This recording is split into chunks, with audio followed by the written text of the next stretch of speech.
This is Democracy Now!, democracynow.org, The War and Peace Report. I'm Amy Goodman. And I'm Juan Gonzalez. Welcome to all of our listeners and viewers around the country and around the world.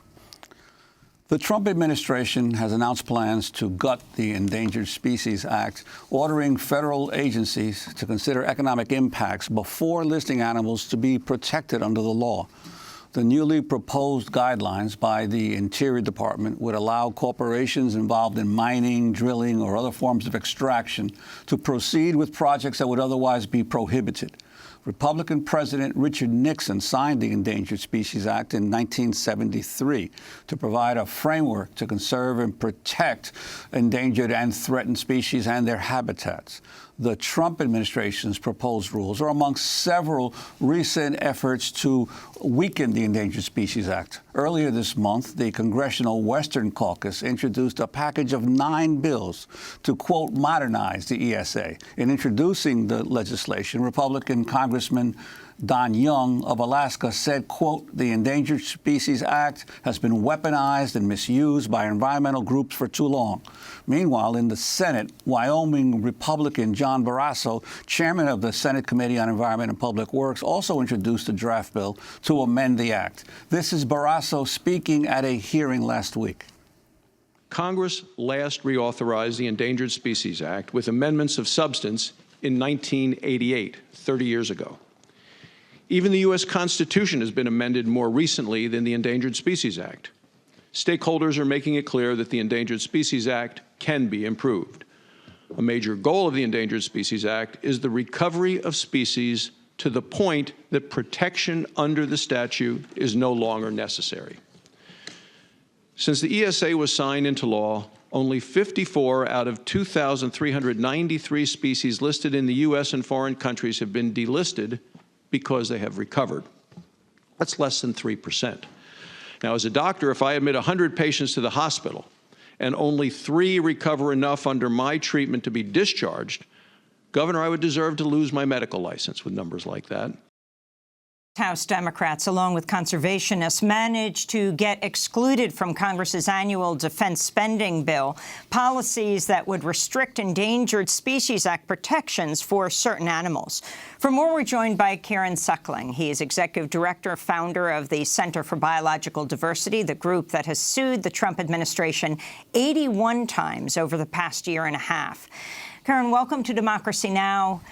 Talk about what is happening to the Endangered Species Act 45 years after it was passed and President Nixon signed off on it.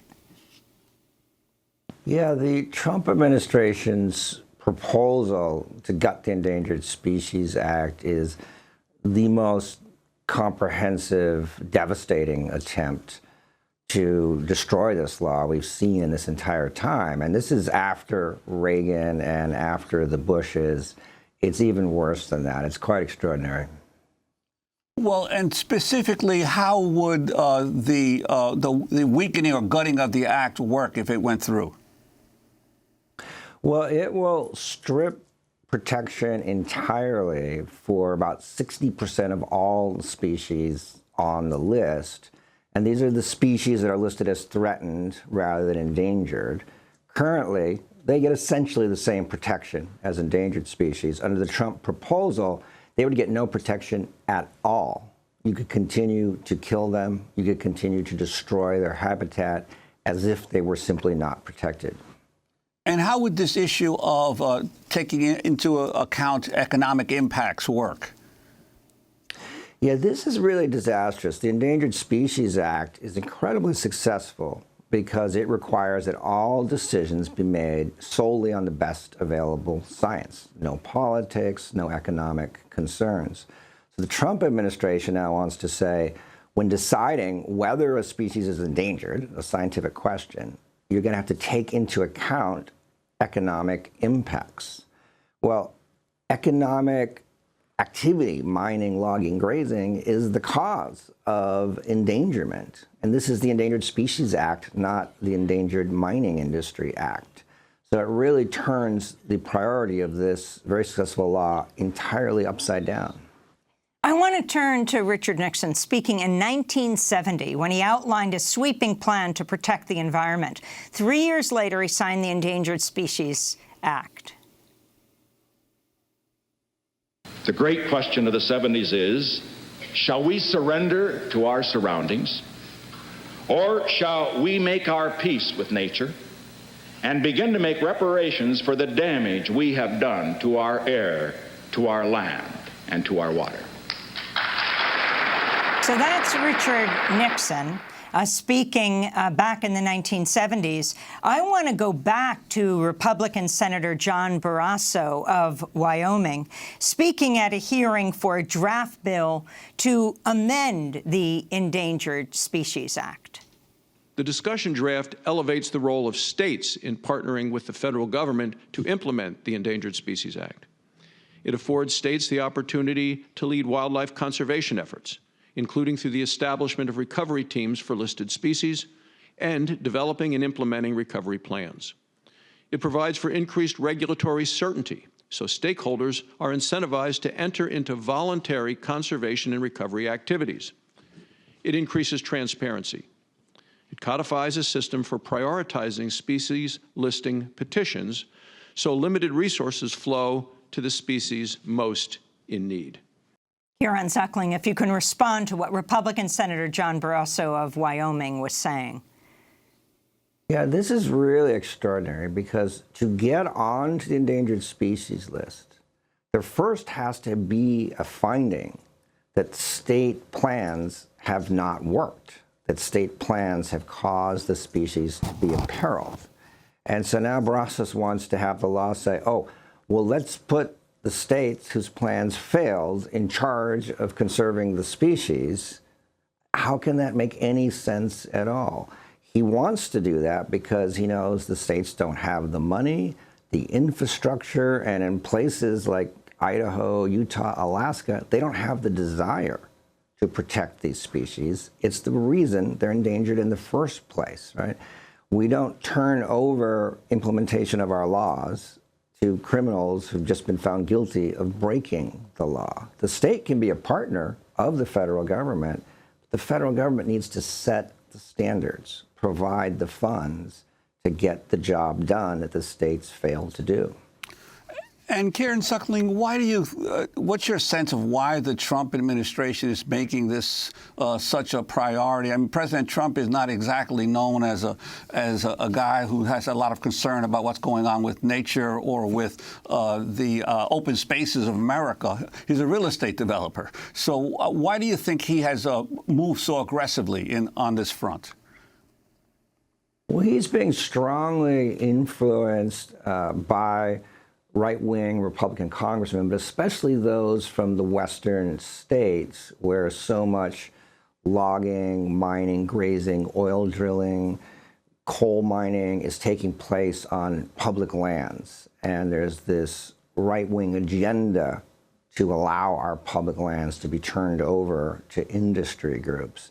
And these folks, particularly out of Utah, have Trump's ear, and he's doing essentially whatever they want to happen. Can you talk about, Kieran, what animals have been saved by the Endangered Species Act? Oh, you know, there are just hundreds of the 1,600 species on the domestic list. About 85% of them have improved in their population size since going on the list. So, for example, the bald eagle, when it was first put on the endangered species list, there were just a couple hundred of them. And by the time they were recovered, there were over 8,000. Other species that have been helped are the wolverine up in the northern states. The grizzly bear has recovered tremendously from on the verge of extinction to many hundreds of them. On the East Coast, we've got the Atlantic sturgeon off the coast of New York, or down in Florida, we've got the manatee, another incredible success story, green sea turtles on the Texas coast. Really, in every single state in the country, endangered species are thriving because of the work of the federal government, because of the very protections the Trump administration and Barrasso want to kill. And we've talked about what President Trump is directly trying to do. What is Barrasso in Congress? What are these efforts to amend or modernize the act about? Yeah, so congressional Republicans have introduced over 60 bills in the last 2 years to gut the Endangered Species Act. And they know what they're doing, so these bills go right at the key decision junctures in the act that protect species, and in doing so, slow down some industries. And so they want to make it harder to put a species on the endangered species list at all, because if you stop that key moment, none of the other things flow from it. They want to allow protected habitat areas to be destroyed, even though they were set up simply to save the species. They want to change the people who create recovery plans for the species, the blueprint of what actions are needed, so that the states and industry groups dominate those plans. They want to make it so that greenhouse gas emissions and global warming cannot be addressed at all, even though they're driving almost all the species on the list extinct. They want to create loopholes so that oil companies, mining companies, logging companies can continue to implement destructive plans, even though those plans have been specifically found to be driving species extinct.